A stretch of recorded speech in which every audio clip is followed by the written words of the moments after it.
moment of silence just briefly, since just by virtue of scheduling, this event is on Patriot Day, and a good time to remember what it stands for and what all led to it. So just a brief moment. Thank you.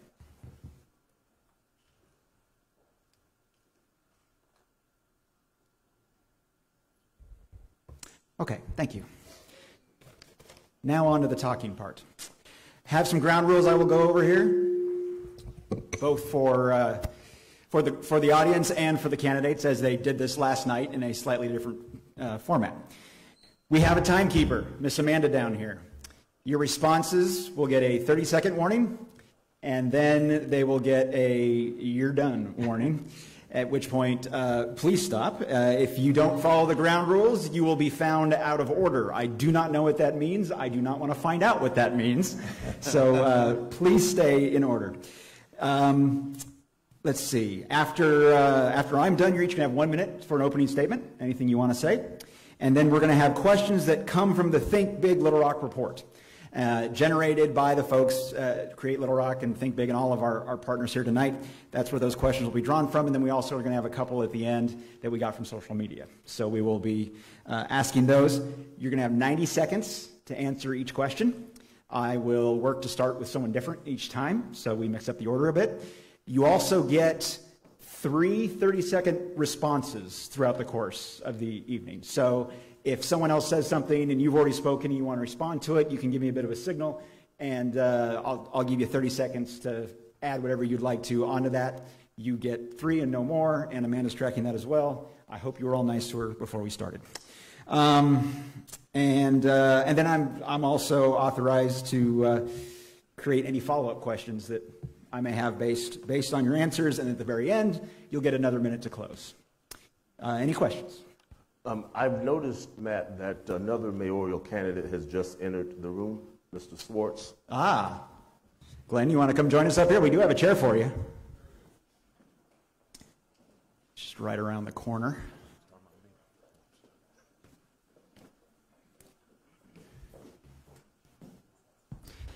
Short version of the rules, Glenn, you get 90 seconds to respond to a question that I ask. If you want to make a response to someone else's response, give me a high sign. You get to do that 3 times throughout, and I'll cue you up when it's your turn to go. Amanda's got signs with time warnings. Don't go over them, or terrible things will happen. All right? Okay, so we'll start this first one. We'll just start with Warwick since we're down on this end. Okay. Oh, yeah, go ahead and give your opening statements. Okay. Arkansas Business recently had a cover story asking if Little Rock has lost its luster. And you don't have to agree with everything in the article to pretty much understand that there's a pervasive feeling around the city that we're not really fulfilling our potential. And that's what I hear everywhere I go in the city. And I think the most frustrating thing for most people is that they want to participate in the solutions, but they don't feel like they're listened to, and they don't feel like the city is inclusive enough to allow them to participate. And when it comes to Think Big Little Rock, you all have put together solutions that also need to be listened to. And not only will I be a willing partner, but I've lived out the values that you represent. In the legislature in 3 terms, I've sponsored legislation to support tech-based entrepreneurship and energy efficiency. I founded South on Main and participated in the first pop-up that led to the road diet on South Main Street. And I founded the Innovation Hub to provide youth and adults with the resources they need to start businesses and learn new skills and participate in the 21st century economy. That's what I want to do for the rest of Little Rock as your mayor, bring innovation and inclusiveness to our city. Thank you.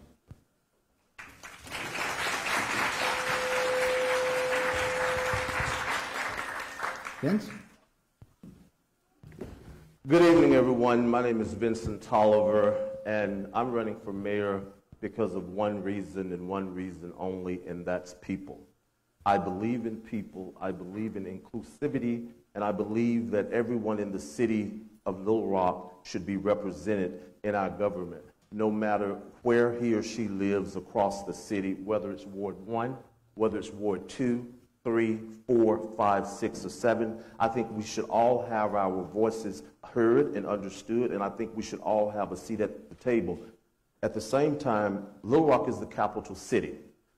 We should put on efforts to remind everyone when they visit Little Rock, you are in the capital.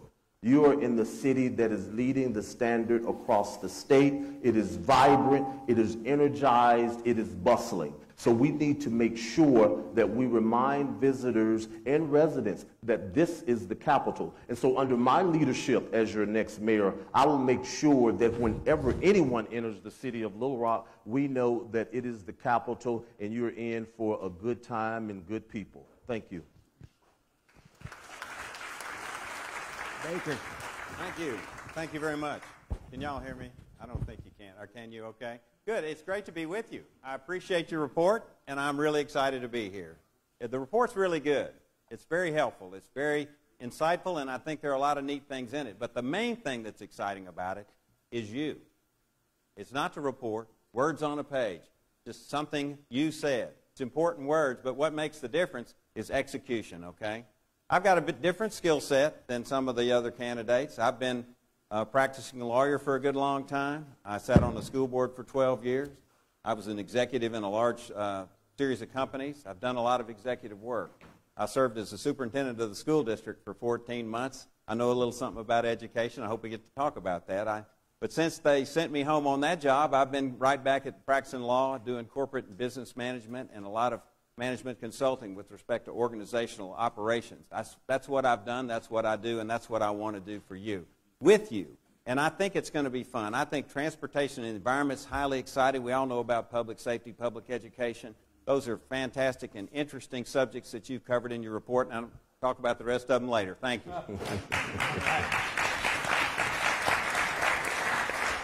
Frank, you're up. Good evening, everyone. My name is Frank Scott, Jr., born, raised, and still reside in Southwest Little Rock. I'm a product of Little Rock Public Schools.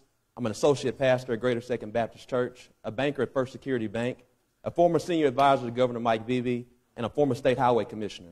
The reason why I'm running for mayor of my hometown is because it's time to unify our city, secure our neighborhoods, help increase jobs for all of us, and make certain that we engage our youth to make certain they reach their full potential. It's a humbling experience to be before you today as a member of Think Big Little Rock and also a task force chair over transportation and environment. Thank you so much.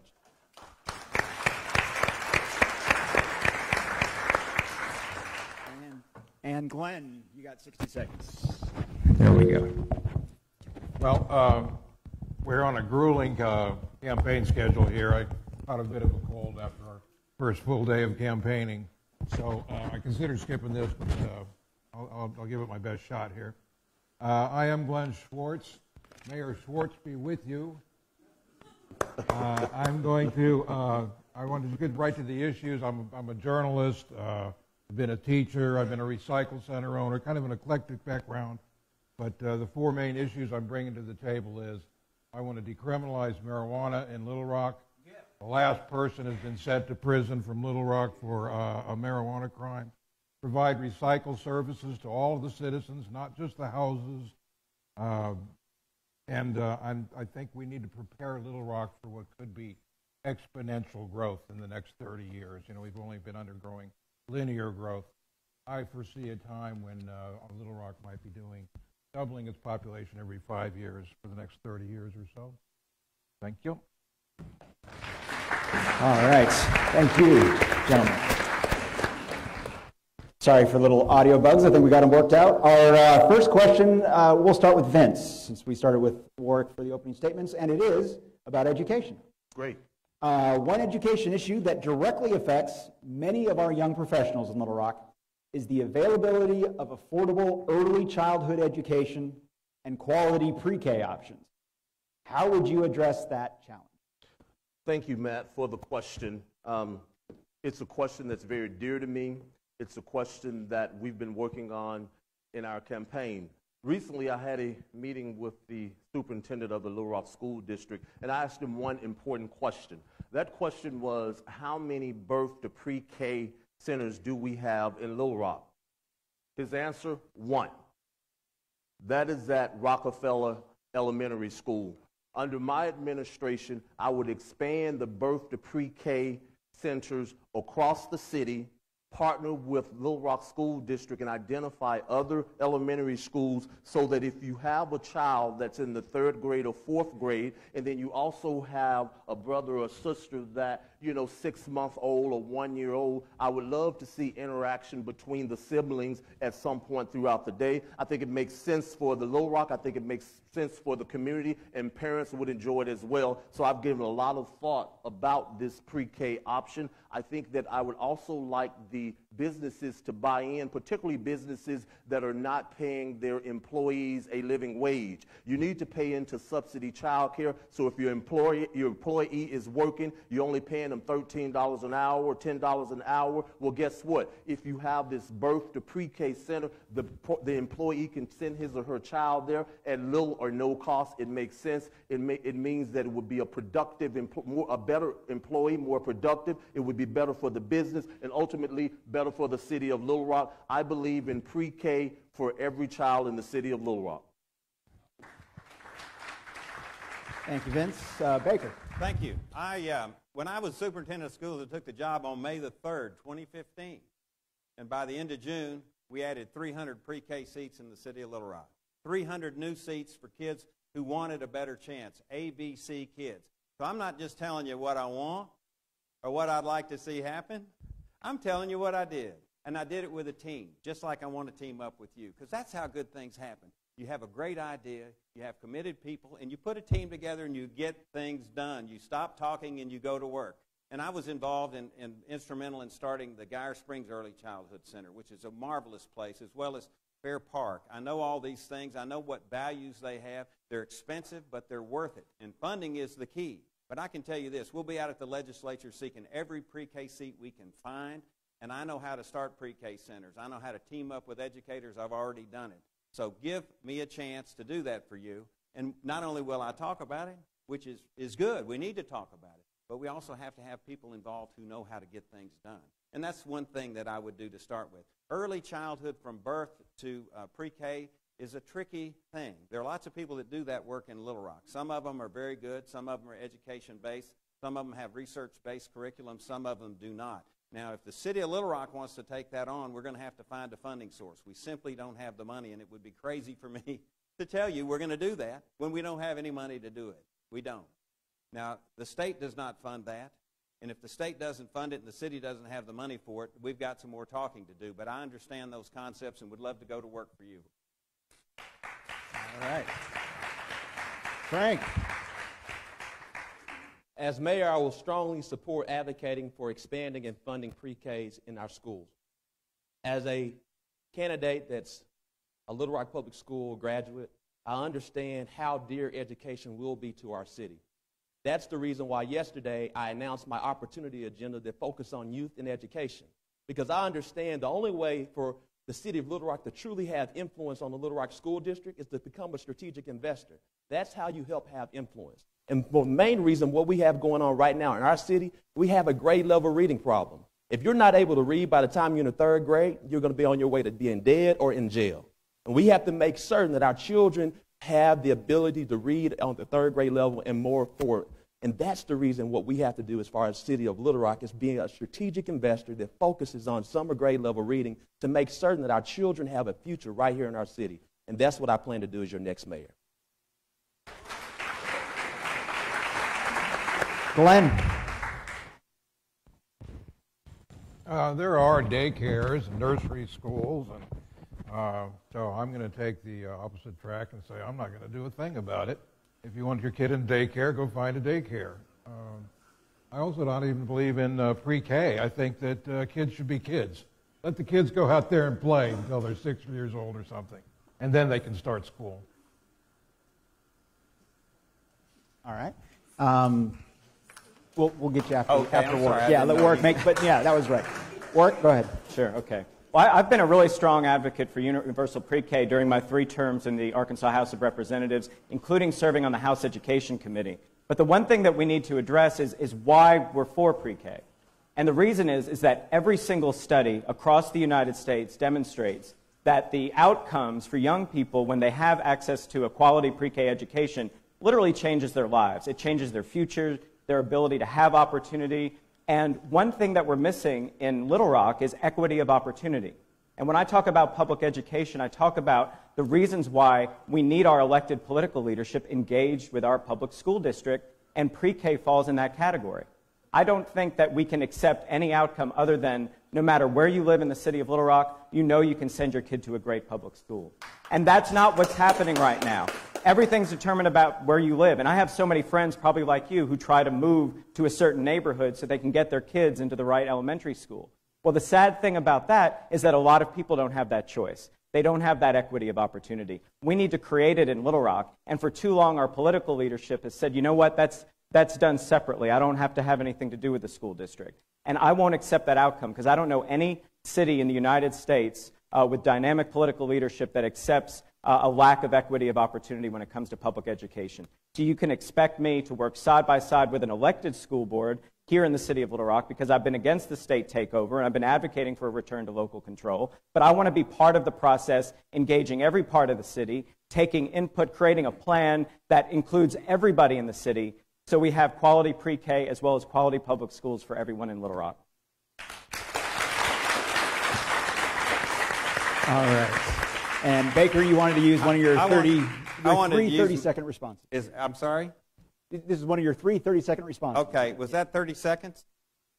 Are you timing 30 seconds or are you timing a minute?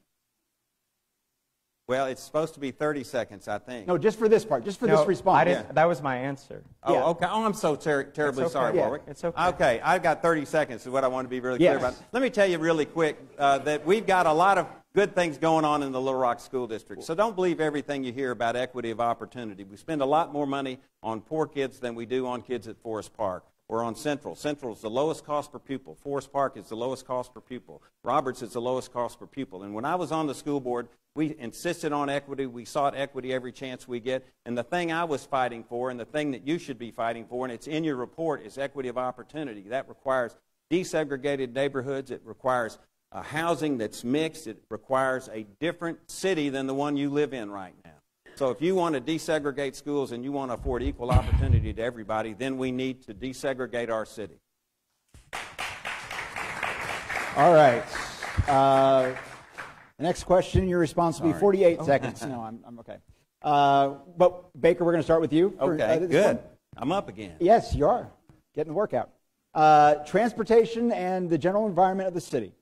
Currently, Little Rock doesn't have a master plan that supports regional mobility, transportation and housing choice, sustainable economic growth, and a desirable quality of life. If you are elected mayor, what is your vision for such a comprehensive master plan? Well, we need that sort of planning. And what we need to attain those things that plan suggests we need is a residential density. You can't have the kind of mass transit that we want with the densities that we have, where we're always increasing the size of our city, but relatively not increasing our population. It's impossible to have the kind of intense mass transit that we would like to have with easy connectivity between places like UA Little Rock and the Arts Center or the downtown area, Soma, back to the Med Center or neighborhoods without density. And do you realize that we've hollowed out our city? Nobody talks about that. Within a mile of where we stand right now, there are thousands of vacant lots and really nice houses that are boarded up and not being used.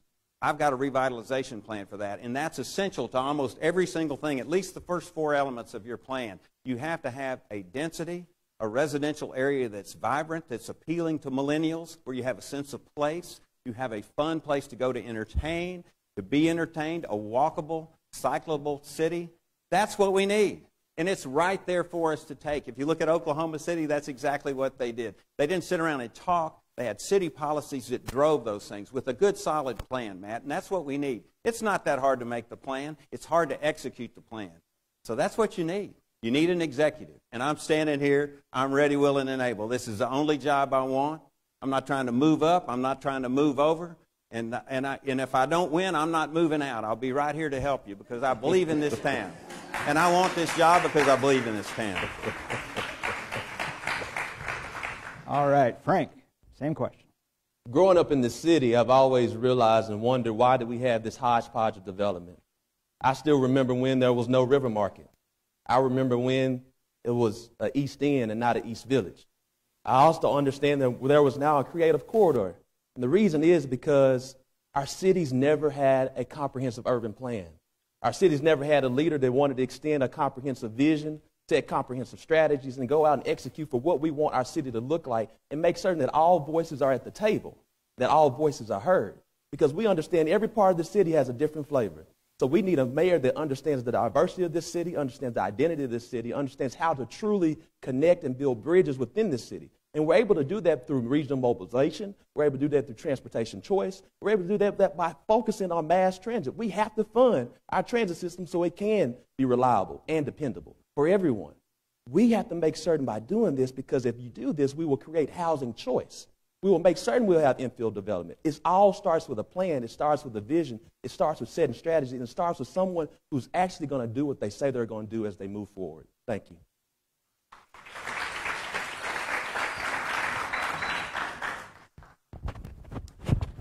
I am a big environmentalist. Can you hear this? Is this working? Yeah, yes. Okay.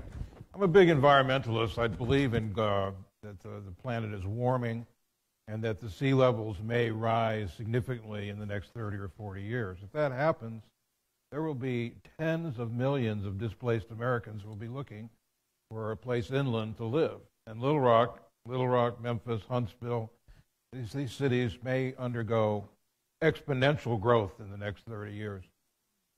Do we grow like another Los Angeles and just cover the landscape of central Arkansas with people? Or there's a different plan. I call it the Metropolitan Village deal.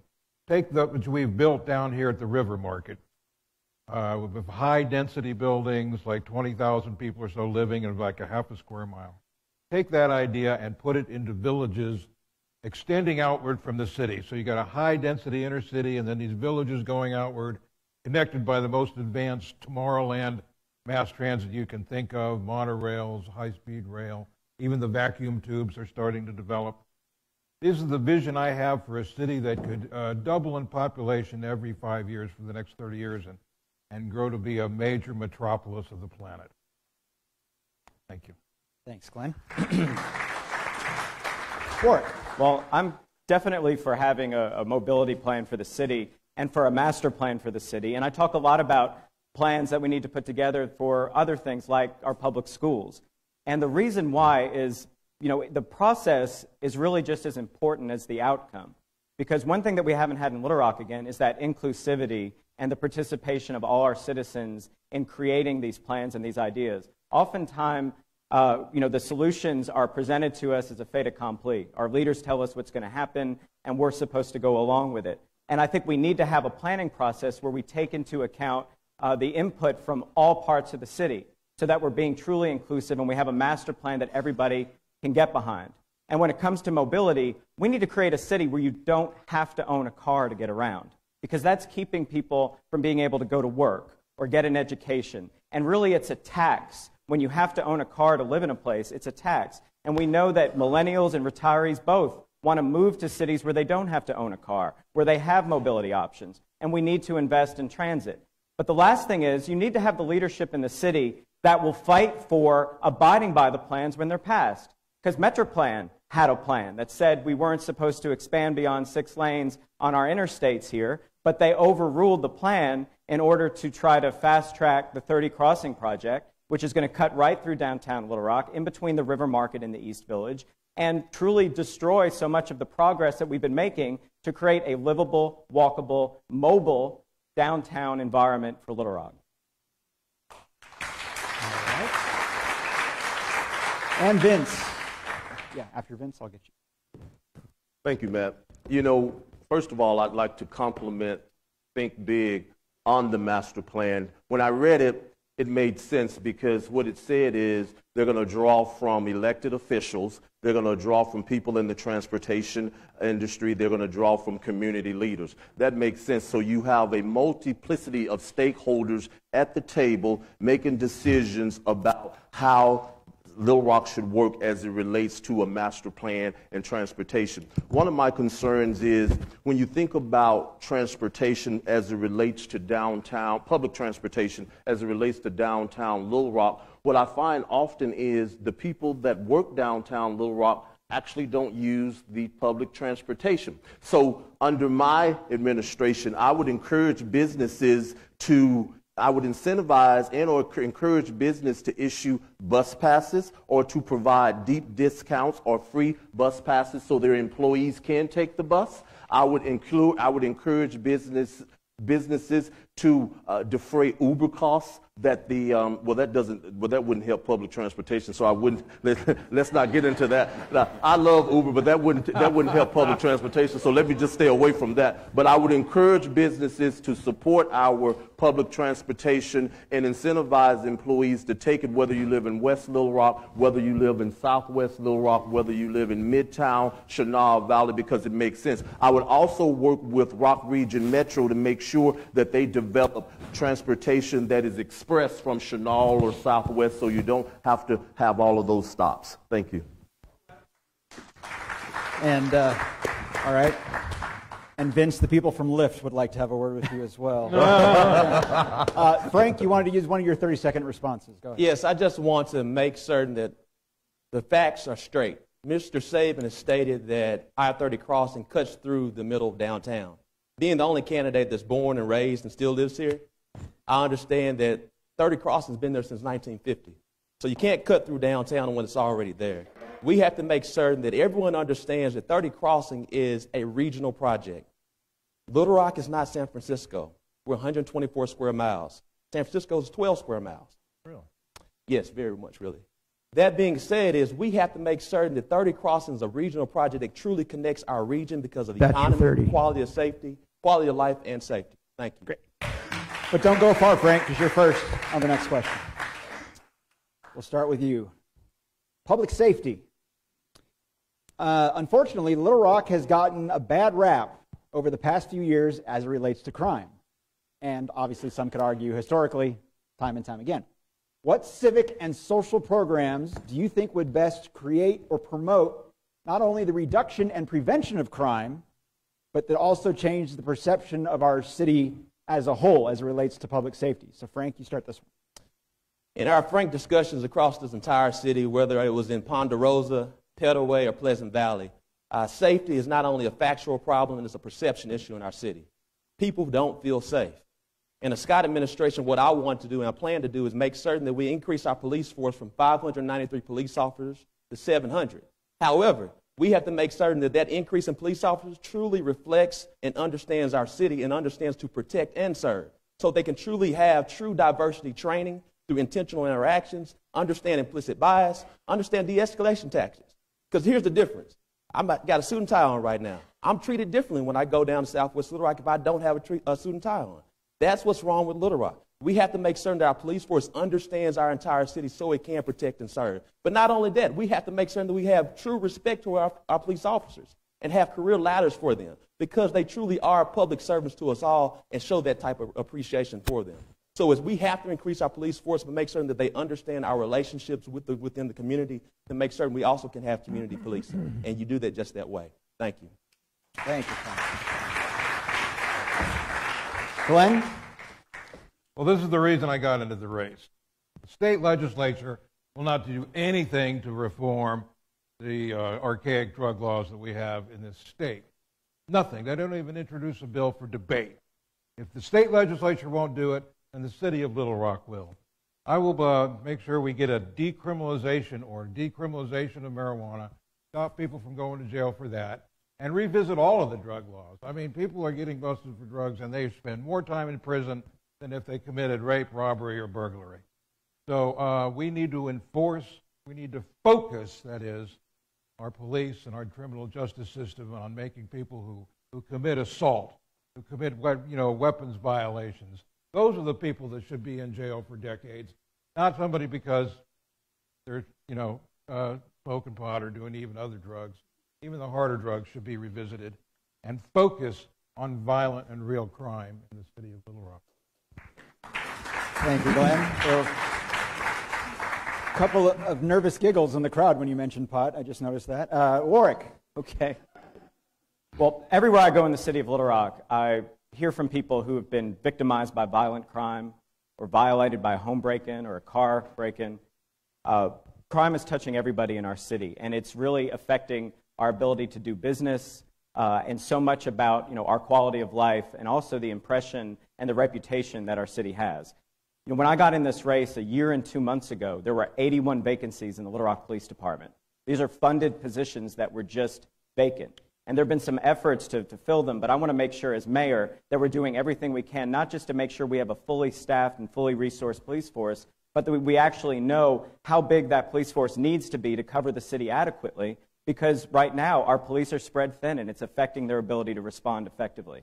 But we also need to go back to community policing, because this is a strategy that's worked in the past when we were able to get out of the last big crime wave. I had a COPP officer in my neighborhood in Capitol View where I've lived for 14 years. Everybody knew him. He was on his bike or on foot. He got good information, was able to diffuse situations, was able to respond more quickly. But we took those community police out of those neighborhoods, and we need to get them back in.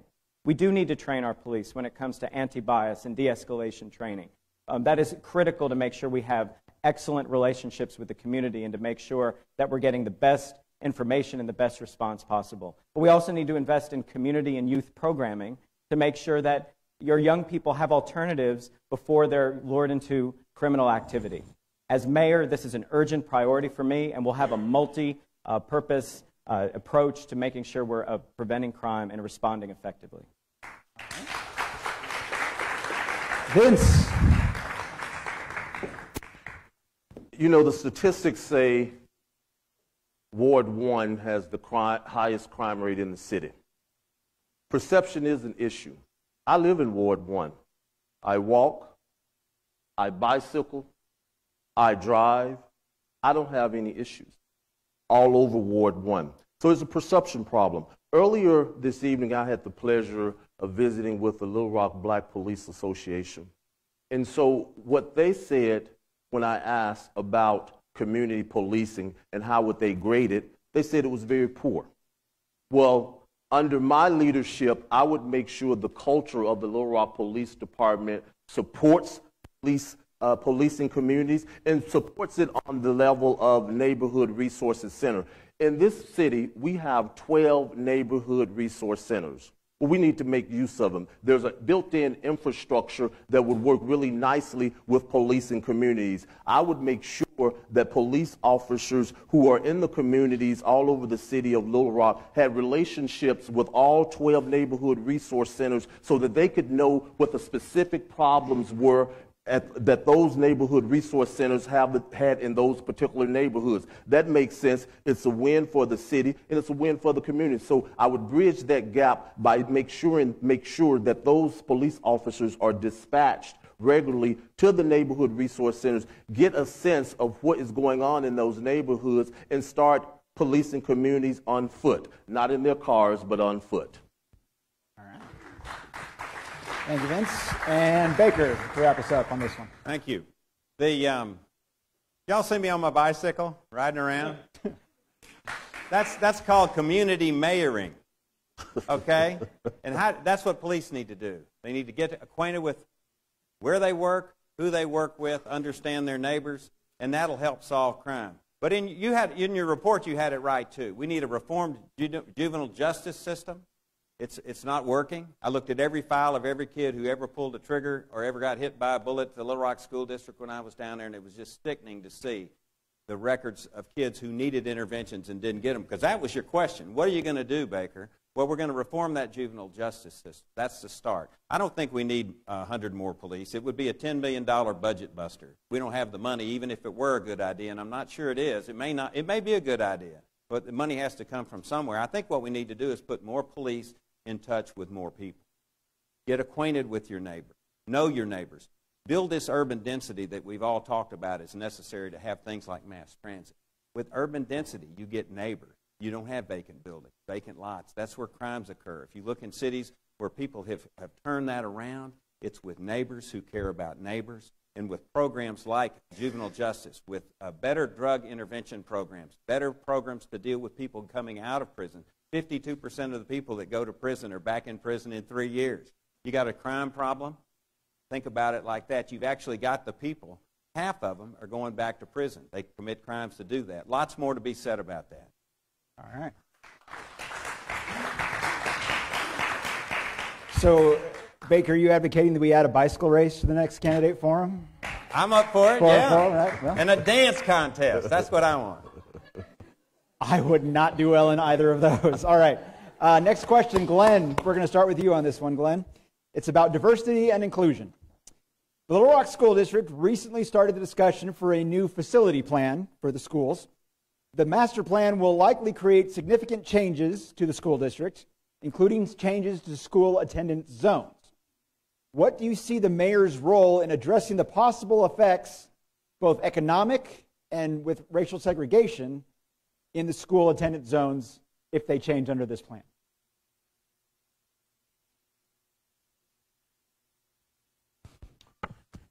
Fortunately, it is not the job of the mayor to run the school district or have a whole lot to do with the school district. So I'm just going to pass on that, but I will tell you this.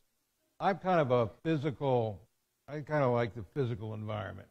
So what I want to do is I see the mothers and the parents lining up every day for a block around, like I live right next to Wakefield Elementary School, and they're all out there to pick up their kids and make sure they get home.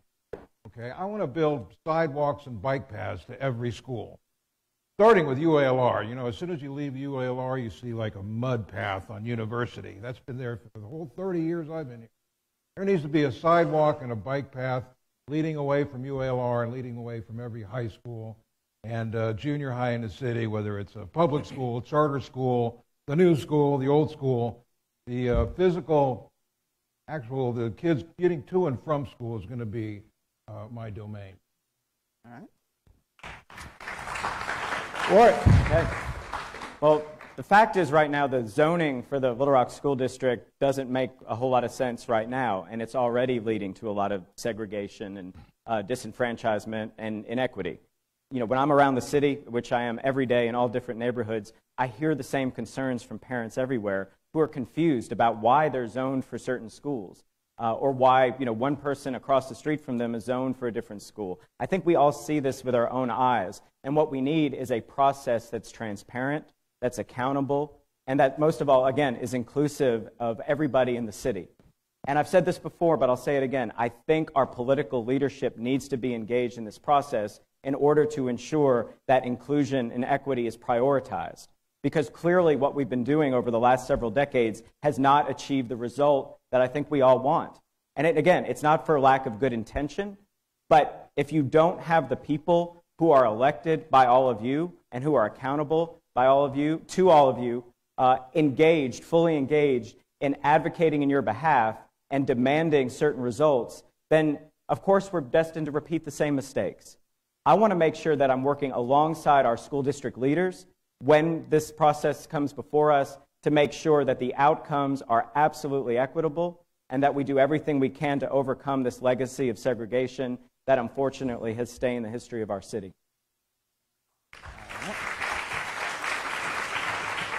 Vince? In the present form, the Little Rock school zones are a mess. Not only are they a mess, they are racially charged, and I'll be very candid about it. You have students living in Bryant and or Benton, and they attend Central High School. They live in Benton and or Bryant, and they attend Central. You have students that live at 16th and let's just say Gaines. They can't go to Gibbs. Gibbs Elementary is known as one of the best schools in the Little Rock School District, but you have kids that not only do not live in the neighborhood where Gibbs is located, but kids that come from all over Little Rock and other cities to go to Gibbs. That's not right. We need to fix it. So as mayor of Little Rock, I will work closely with the Little Rock School District to make sure that those zonings reflect the children that live in the neighborhoods, because it makes no sense for a child to live 3 blocks from a school and can't even attend the school. You can't explain that. So I would attack the zoning problem head on. It would make more sense for the neighborhood and the community to make it more diverse and more inclusive, and we wouldn't have the mess that we have now currently in the Little Rock School District as it relates to zoning. All right. Baker? Well, there's an awful lot of talk up here. Gibbs is a magnet school. Any kid that lives in Little Rock School District can go to Gibbs if they want to. You can live across the street or across town. That's simple enough. Let's get rid of that one first. Every elementary school has a contiguous attendance zone. So this notion that there's this fruit basket turnover, no, that's not true. Every single elementary school has a contiguous zone. Now, if those schools are all white or all black, it's because this is a segregated city. And you cannot have that one concept of neighborhood schools in a segregated city without having segregated schools. I've spent the last 4 decades fighting against that because it's never right, it's never good, and I will never support that. The primary holding of Brown v. Board of Education, the thing that the people on Central High School walked up those steps to preserve, is the notion that separate schools are never equal, and they never are. They're not, and that's why my kids went 20 years in the public schools. I've had kids in Little Rock School District for 20 consecutive years. It was because I wanted my kids to go to school with people in a room filled just like this one, with all sorts of people from all sorts of backgrounds, living and learning from one another. That's the essence of this. There's so much talk about education that's uninformed. Much of this today has been uninformed. But I've been there. 20 years I had kids in public schools, 12 years on the school board, fighting my guts out. And it's easy to criticize people when they're in the arena fighting. There's got blood and their sweat and their tears invested in something. It's simple to say it doesn't work. And it hasn't worked well. I got fired because I wanted to have a comprehensive education plan. That's why I got kicked out of Little Rock School District by the state. And I want local control. Frank? As mayor, I will make certain, my first priority is to make certain that we receive our local school district back today. You have to have a mayor that's going to truly be vocal, advocate, and negotiate to make certain that happens as best as possible. As the only candidate that went to school here and graduated from a Little Rock School District school throughout the process, I understand that our current attendance zone systems are very complex, cumbersome, and quite frankly rigged. We have too many issues right now. There are members of this board today that have set up the system that we have today. And we need to understand that. We need to understand that. This issue has been going on since I was in high school and junior high school, and nothing's changed yet. We need to make certain that there's a mayor that can speak truth to these type of issues that have been going on in our city for so long. It's time to have a leader that understands our city, that can speak truth, that can make certain that we truly unite the city through intentional interaction. Yeah. Baker, you'd like a 30-second response back on Well, let me just education. tell you what I did. Let's talk about let's get real, okay? We needed a new school in Southwest Little Rock. What did I do? I signed the papers to build it. That's what we did. At the same day I signed those papers, we built a new school out west. And you know who designed the ascendant zone? I did. And if you go out of that school, it's 50% people of color, 50% Caucasian people. It's working. It's not just a bunch of rich kids. It's a bunch of kids who live in Little Rock and are learning to love one another. So that's what I did. Don't talk about all this nonsense about what I didn't do or what I could have done. That's what I did. All right. Moving on, Warwick, you're starting this one. Economic development. As we've heard from Create Little Rock, Think Big Little Rock, economic opportunity is a big driving force to get young professionals to any city, but especially for Little Rock. So, 2 parts to this question. What is your position as today as it relates to why Little Rock has not been more effective so far in attracting and retaining young professionals? And as mayor, what would you do to ensure that there are additional economic opportunities for younger people? Right. Thank you very much for that question. I think there are a lot of reasons why we're not retaining and attracting young talent. I think the answers to a lot of that are probably ones that you all are very familiar with. But I think, it starts with, the quality of life here. I think that, it's certainly something that can be improved in terms of creating an atmosphere that's exciting and attractive. If you think about the cities around the United States that are really bringing in young people, the Nashvilles, the Austins, the Pittsburghs, the Atlantas, there's just a lot more investment in the kinds of things that, young people are interested in doing. But more importantly, we need to provide jobs and economic opportunity for young people. And that means, making sure that our institutions like UALR and UAMS, our public schools, our 2-year colleges, are providing the kind of workforce training and the kind of, relevant education and support for entrepreneurship in particular that we need to make possible. And I want to talk about the fact that I created the Arkansas Regional Innovation Hub, which I did because all these other big cities around the country had facilities like that gave people access to education, to tools and equipment, to what they needed to create new businesses, to create new inventions, to get the job skills they need. And we didn't have that here. And so we filled a vacuum, but we need to be doing more. We can have an intentional effort to create all kinds of new small businesses around Little Rock in all of our neighborhoods by extending the kind of technical assistance, the kind of access to financing, doing innovative things like they did in Memphis, where they made abandoned buildings in neighborhoods in the mid-city available as incubation spaces for new small businesses. You need a mayor that's really focused on this stuff and wants to empower people economically and in an inclusive way. Vince. Matt, the primary reason that Little Rock has failed in attracting millennials and young leaders to the city is leadership, a failure of leadership. It's always astonishing to me what masquerades as leadership in this city. We pretend to be inclusive, but when it comes down to it, we really aren't. So when you look at the makeup of, when you look at City Hall and when you look at how City Hall operates, well, it has operated more like a private club than the people's house.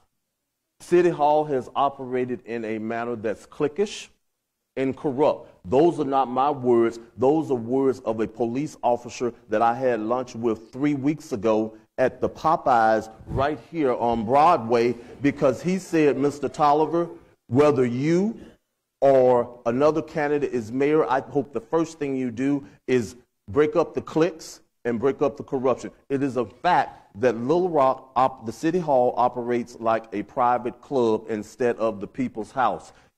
When I'm elected mayor, I will make sure we reclaim City Hall and return it to its rightful owners, the people, because we need to make sure that the city of Little Rock is reflected in all the residents of the city, and that the businesses and the business opportunities that we have in Little Rock, we all have a fair shake. I requested from Bruce Moore about a month ago all contracts from last June to this past June over $100,000. They returned the contract to me, 62 contracts. And when I asked them how many people of color or women on that who was awarded those contracts, they didn't have an answer. That's a problem. There you go. All right. Baker. Yeah. What millennials like is what you're going to have to tell me. I've got some ideas. I'm not a millennial. I've got 3 millennials, and I've got 2 sons-in-law. They like craft beer. They like the outdoors. They like to walk, just like I do. And that's what we're after here. We're after a walkable, cyclable, welcoming city, and it's right here. It's right here under our feet. And that's what I want. That's what I like, happens to be. I'm on my bike every day. I was on my bike this morning. We want opportunity. The Venture Center's full. Did y'all know that? Bright-minded people. Some of them older than I am, believe it or not. They got to be ancient down there. And they're coming up with bright ideas, and we want them to stay here. And the trick is the world is flat. Y'all read Friedman's book. Read this one, The New Geography of Jobs. You can locate a tech company anywhere, practically. And we want them to locate here. And how do we do that? We have a welcoming environment, a walkable city with mass transit that's built around this density I'm talking about. Read my revitalization piece. And then people will come here because it's a fun place to live. It's a fun place to learn. All of these schools that have been much maligned. Let's just talk about Carver, an A school. Let's talk about Booker, an A school. Let's talk about Gibbs, an A school. Let's talk about Central, an award-winning school. Let's talk about Dunbar and Man, award-winning schools, every single one of them. And they can be just that again. Some of them are still very good, and they can be even better if we could get millennials to live here, to walk their kids to those schools and invest their hearts and souls in those schools where they have their most precious things that are in their lives. That's what we need, and that's what we can do. All right. And to make it clear for those of you who have not read Friedman's book, he means the economic world is flat. There's some opinions on a much more fringe topic. I don't think that's what Mr. Curris was going for. Frank? As the only candidate that's a millennial,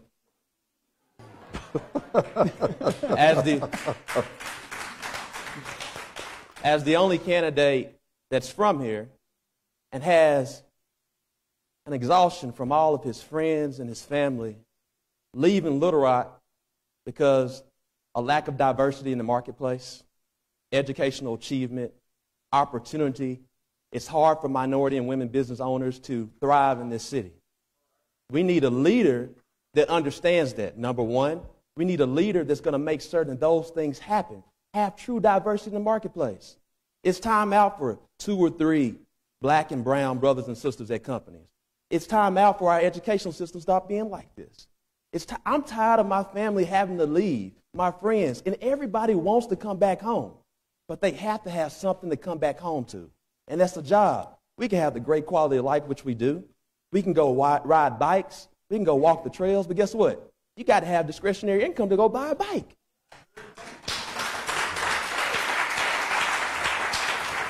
So let's stop talking about getting millennials to live here. I am a millennial. We need our millennials to come back home and stop leaving and going to Dallas, Memphis, Atlanta.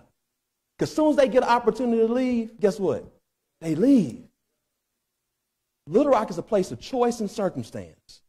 And we got to start changing our circumstance so Little Rock can reach its full potential right here, right now, and it's time now.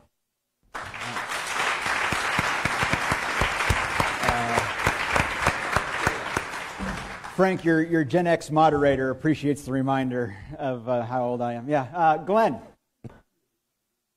I believe in the separation of church and state, and I believe in the separation of the economy in the state. I'm not going to bend over backwards to attract businesses to Little Rock. They can figure it out for themselves. We have 4 feet of rain a year. We have a river that runs through the city. We have plenty of water. We have people. They're educated and hardworking. We are located in the center of a great state, in the center of the greatest economy in the world. I don't think we have to bend over backwards to attract these people, but I think that a vision of reducing the carbon footprint of Arkansas and producing a city that could double in population if necessary, and double again and build a city where a new concept, it's not going to be another Los Angeles, a sprawled out city, but by producing a bold new city that has smaller carbon footprint and an exciting environment in which people can grow. All right. Thank you, Glenn. Okay. This next question is going to be about arts and culture. We're actually going to have 2 questions in arts and culture. Vince, we're going to start with you this one, but to mix it up, I'm going to change the order and go backwards from how we've done it before. So you're still first, but then we're going to Warwick after you. Okay. Oh, what's the question? What's the question, Matt? Well, you want me to just talk? I want to create some art. I'm sorry, I'm Gen X. My memory's failing me. Okay. Question. For years, there have been multiple attempts to repurpose War Memorial Golf Course. Think Big has proposed repurposing the golf course completely and making it a central park for the city. Are you supportive of this idea? Why and why not? Why or why not? All right, Matt. Yeah, I'm supportive of that idea, repurpose the golf course. Fine. I'm not a golfer. What I am more supportive of is introducing arts and artists in all the communities in Little Rock. I would love to see every ward reach deep inside its neighborhoods and identify the musicians, the singers, the writers, the actors, all the artists that live and work in neighborhoods that we don't necessarily know. Not everything art-wise has to happen downtown Little Rock. I think as a city, we need to highlight the diversity of all the neighborhoods, and we need to identify the artists and arts communities in the neighborhoods across the city of Little Rock. That makes sense from a diverse level, it makes sense as an economic driver, and it makes sense for a thriving community. Because guess what?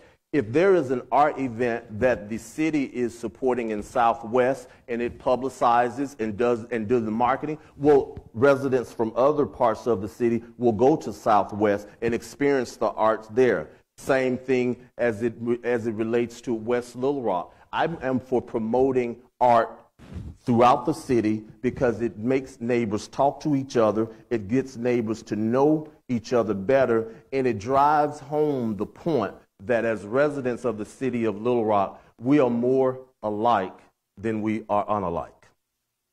All right. Warwick. Okay.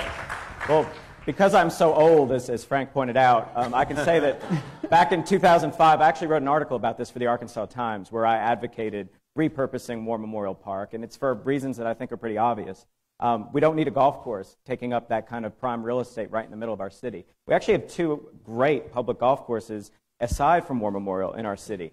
And as we all know, golf is a pretty inefficient sport, takes up a lot of space, uses a lot of water, and a certain demographic tends to use it. You know, we've got more acreage in War Memorial than, devoted to golf than to the zoo, than to, obviously, the stadium. There's more we can do with it. And what I want to do is lead a process where we actually ask the people of Little Rock what they want to see in that park. And we have such an opportunity also to bridge the interstate and bring neighborhoods together and create a really well-resourced and inclusive environment for people to take advantage of. But I think we need to talk about the zoo in that context, because many people don't realize this, but the zoo is a huge tourism attractor to our city.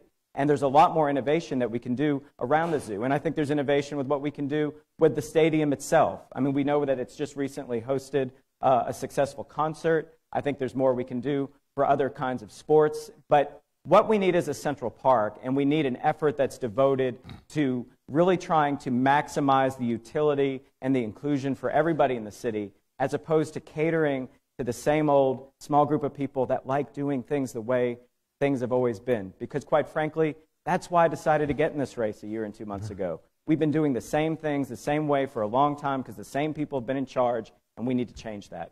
All right. Glenn. Am I next? Glenn, you're up. All right. I'm mixing it up on you. Hadn't really thought about it. I think about some of the only golf I've ever played is at War Memorial Stadium. So hadn't really thought about it. I might take a pass on this, but I will say that I played my first game of disc golf last weekend, and that was at a park down in Southwest Little Rock, and that was a lot of fun. All right. You didn't think you'd come here and hear about Frisbee golf, did you? But you did. Frank. I'm strongly in favor of repurposing War Memorial Park to truly be not only a central park, but like a Piedmont Park. One of the things I think we should do is focus on making certain that we repurpose the 18 holes to 9 holes. But in addition to that, we should have a regional sports complex right there. Understand the regional sports complex, that brings more people to the city from a sales tax dollar perspective. It's an intentional interaction to create unification. The best way to unify our city is through sports, arts, entertainment, and food. And that's a great place right there in the middle of our city to truly unite our city by taking advantage of War Memorial Park to still have sports, have a regional sports complex for economic development, have a great park and trail system right then and right there. As it relates to arts and entertainment, we have to promote it in our city. That will help diversify our city. That will help our city become more culturally competent. And by doing those things, it makes us a better Little Rock. Thank you. Thank you. Baker. I'm not a golfer either. I was always working as a kid, lived in the country. We didn't play golf. We didn't hit tennis balls. We worked. That's a beautiful park, but it's not going to be a golf course. It's just not. We've got good golf courses. But what we don't need to do is create a jewel that nobody can get to. The whole idea of that area is to become connected. I'm over there at least once a month at a minimum security prison run by the Department of Community Corrections. Y'all even know it was there? Sure, it's there, along with a health club, a football stadium, a zoo, and a golf course, and a spray park. And none of them are interrelated. None of them are connected. So we want that to be a neat, obviously beautiful spot, but it has to be connected. If it's not connected, you can't walk to it. You can't bike to it. You got to get in your car and go to it. It's not a meeting place. It's a destination. We want a place that's part of our community, and to do that, we have to connect that park. And we didn't even think about that when we spent $76 million on Robinson. It's lovely, but it sits there as an island. Every time we do anything like this, we have to think, how do we connect our city? How do we connect that park to the zoo and make them interrelate? And how does that relate to the Hillary Clinton Library? And how does that relate to the 12th Street and those beautiful homes down there that need some loving care? How does this all fit together so that we become a city not a Southwest Little Rock. I actually started school here. I started school here. I've only lived here 49 years. And could y'all help me back to my chair? My back is killing me. But that's what we need. We need a connected city where people are engaged and involved with one another, and that's where that park can fit in. All right. I should have told you to not bother, Baker, because you're up first. For Oh, this next good. question. Thank you. And this kind of discusses something that we've heard. All right. I play a pretty good Stratocaster. You guys got to hear that, too. Go ahead. All right. Well, interestingly enough, this question's about music festivals and concerts. Oh, good. So, we've heard this discussed some tonight, that a part of the big reason that Nashville and Austin are growing at the pace that they are is their focus on music. And their focus on festivals and bringing big names in. Conversely, in Little Rock, we've had kind of a rocky year when it comes to music in this city, between Riverfest and the cancellation of 2 hip-hop concerts in this city. So, what do you think the city's role should be in creating and or controlling these musical opportunities for all of our residents? Well, we never should have canceled a hip-hop concert unless you're going to cancel a Barry Banana Nose concert, or Barry Manilow, concert. Got to stay with me now. So, and I love music. We don't have a mid-sized music venue in this town. Did you know that? We're in a metro area of 500,000 people roughly. There's not a good mid-sized music venue. You go to Robinson, you can have an arena concert at Verizon. But where do you go if you can maybe go to the Ron Robinson? And as I say, I play in a band. Our band's practicing right now. I'm missing practice to be with you. But we don't have that. And the reason we don't is because we don't think that way. I know a music promoter who no longer works in Little Rock, does all his work in North Little Rock. And the reason he does is because he doesn't get any cooperation over here. I love music. I love the art. And I don't just say that. I mean, I play. I'll play for you if you want me to sometime. I'll bring our band, Asbury Prison Band. We just do nothing but prisons now. And that's enriching to me. And it's valuable. And it entertains prisoners for one thing, but it also brings you that kind of resonance that your life needs. I love music. And we've got to have a government that says, okay, if we want to have an attractive place that makes sense for everybody, that brings people here, let's do it here. Let's do it not just with music. Let's do it with, we have great video producers here. We have a lot of connections in the arts and in music production as well as video production. And we don't utilize any of that because we don't think that. Every time we do anything in this town, it should be about connecting with other people, about bringing a vibrance here, and we can do that. I want to do that. All right. Vince, you're up.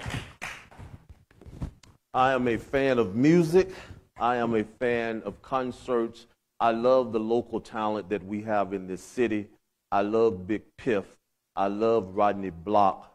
I love Bajou. I love all of these incredible, talented artists that we have in this city, including Miss Montgomery. She's one of my favorite. Bunny Montgomery, if you don't know her, she's a country singer. She's one of my favorite singers in the city. So as a mayor of this city, one, I think the city should be involved in the music festival and its diversity and inclusion. So the people who are deciding what music acts come to Little Rock, it needs to be a diverse committee. It needs to be a diverse committee that is across the music spectrum, that's hip-hop, that's country, that's R&B, that's soul. We need to make sure every time we put on a music festival in the city of Little Rock, it is representative not only of the city of Little Rock, but of the state as a whole. It just makes sense. It allows us to draw from not only the city, but across the state.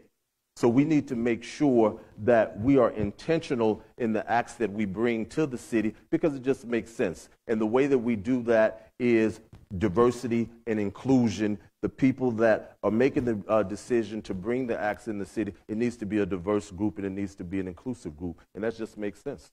All right. Thank you. Okay. Ward? Yeah. So this is a subject I'm actually very, very passionate about. I've got a history in really trying to promote these kinds of efforts here in the city. I founded the Arkansas Literary Festival back in 2004. And that's actually one of the most successful festivals. It's not music, but it's still going on. It's now part of the Central Arkansas Library System. And it brings lots of people from all over the country into downtown Little Rock and venues all over the city to celebrate literature. And then years later, I created South on Main, which really came about because when I was trying to rescue the magazine after it was bankrupt, we hit on the fact that people really wanted to experience Southern culture. And we were doing events in places all over the country that were wrapped around music and food and literature, all Southern. And we were being so successful with it, I thought, well, what if we could do this 365 days a year in our own venue? And so we established South on Main Street here, the only magazine in the United States that I'm aware of that has its own venue to feature that all-encompassing experience of Southern food, music, art, literature. And I was also involved in helping the Renault brothers start the Little Rock Film Festival. And I'm so glad that the Arkansas Cinema Society has picked up the baton and run with it. And I say all that to say that we have an abundance of talent in the city. We have so many local artists and people to celebrate, to get involved here. And it's not about the city controlling the process, as was sort of the word used in the question, but it's about being a good partner. It's asking, what can we do to make sure that these events not only can be successful, but that can really thrive, because there is support that the city can provide by being a good partner, and we can make Little Rock a center of Southern culture for the entire country to celebrate.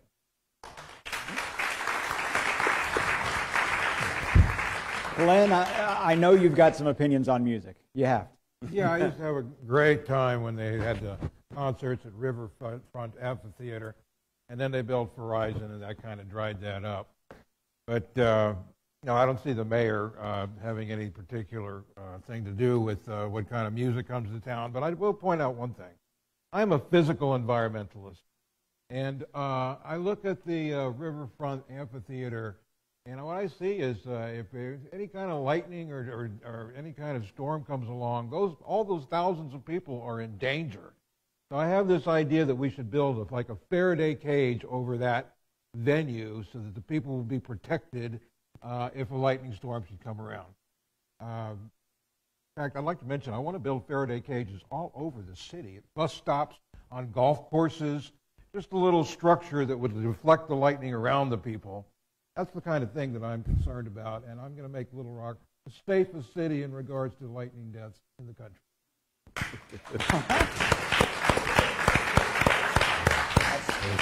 That's Faraday cages for all of you going on Wikipedia right now. Okay, Frank. Make a good band. Yeah, good band name too. Frank, you're up. Can I get some extra time to laugh a little bit? Yeah. Whenever you're ready. Matt, to answer your question, you talk about the two instances. So I think we ought to talk about the two instances. Moneybag Yo. If you ever listen to his songs, you would understand there's nothing to be too concerned about. Number two, Keisha Cole. Canceled because the city shut down at 11 o'clock p.m. We have to have a mayor that understands arts, entertainment, and music in all its genres, and to make certain it's diverse and inclusive, and that we don't set different standards for different parts of music.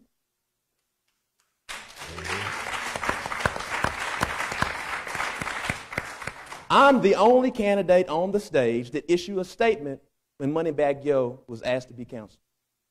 We can say how much we're passionate about different things, but passion truly shows when you're faced with a challenge and you speak up and you're not being silent. That's what we need in Little Rock. Someone who understands diversity, inclusion, and understands how arts and entertainment truly unifies our city. Hip-hop is the most listened to music in the nation right now. And guess what? It ain't all black and brown people listening to it. And we got to make certain that those type of things are discussed. Thank you.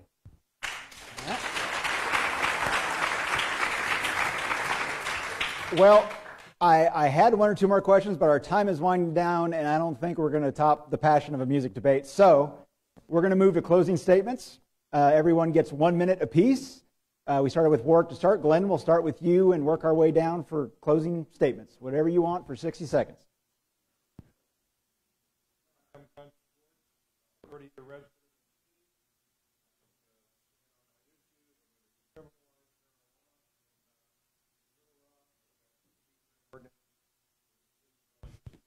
traffic violation.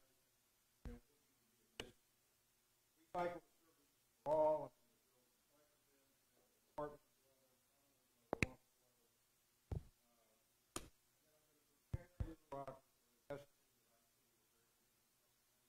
That is dramatic. It is happening. It doesn't, not a bad thing. We will have a plan with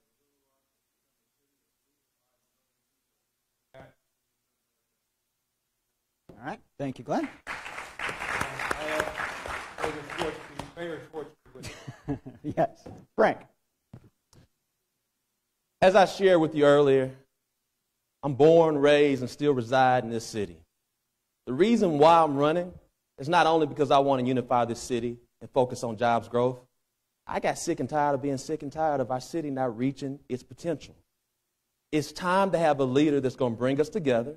It's time to have a leader that's not going to be silent when issues are tough. It's time to have a leader that's going to focus that we secure our neighborhoods, help increase education, help increase jobs, but not only that, engage our youth to make certain they reach their full potential. If you want to change this city, I'm your guy. You want things to stay the same? Elect somebody else. What I'm asking you right now is to strongly consider Frank Scott Jr. FrankScottJr.com, Frank Scott Jr. on Facebook and Twitter, Frank Scott Jr. on Little Rock. Learn more about our campaign, and I sincerely ask you all to consider to vote for me. Thank you. Thank you, Frank.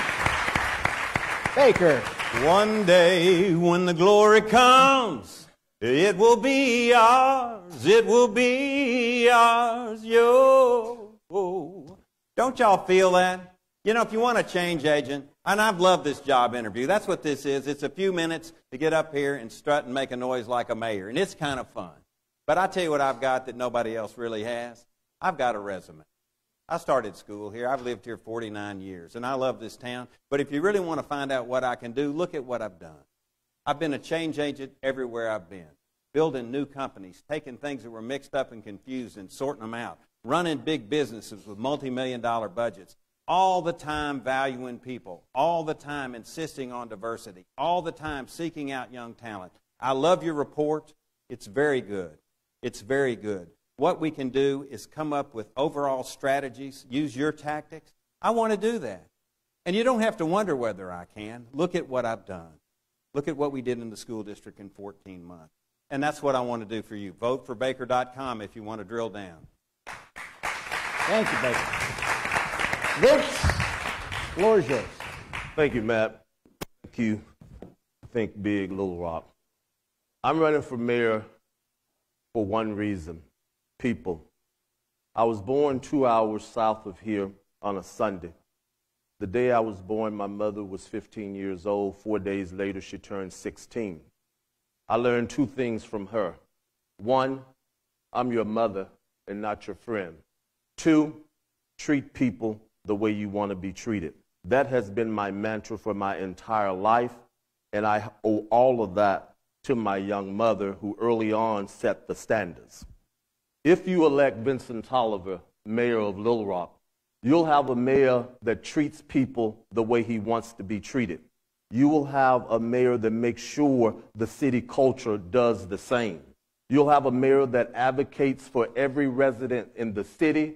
You will have a mayor that speaks truth to power, fiercely, forcefully, and unapologetically. Vincent Tolliver for mayor of Little Rock. I'd like your vote, your parents' votes, your cousins, and all your friends. Thank you. All right, Warwick, take us home. Okay. Well, one thing I've been thinking about tonight is how lucky we are. We have such great candidates for this office. I think it speaks well of our city, and it guarantees that we're going to have a great future.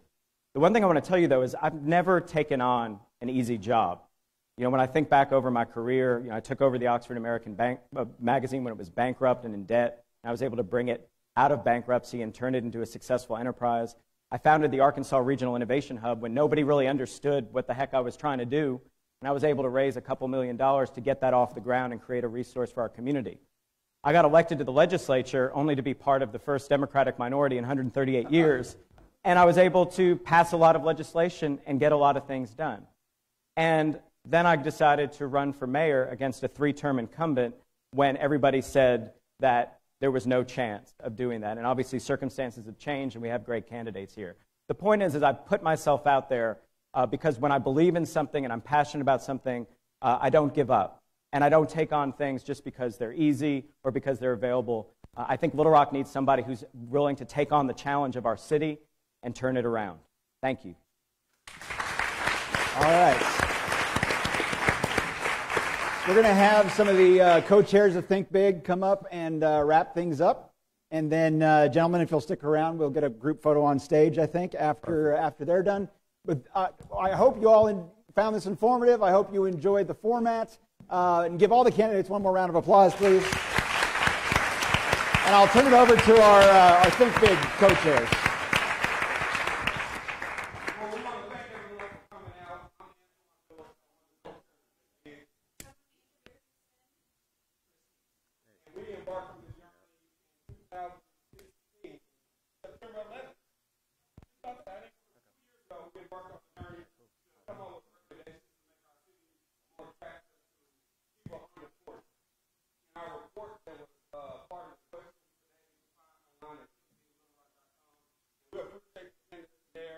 Coming out and expressing their views and how they want to make our city the best that it can be. Thank you for being here tonight, and thank you. Here we go. Woo! Same time next week. Good job. Next week. You always do a good job. Good job, Frank. Good job.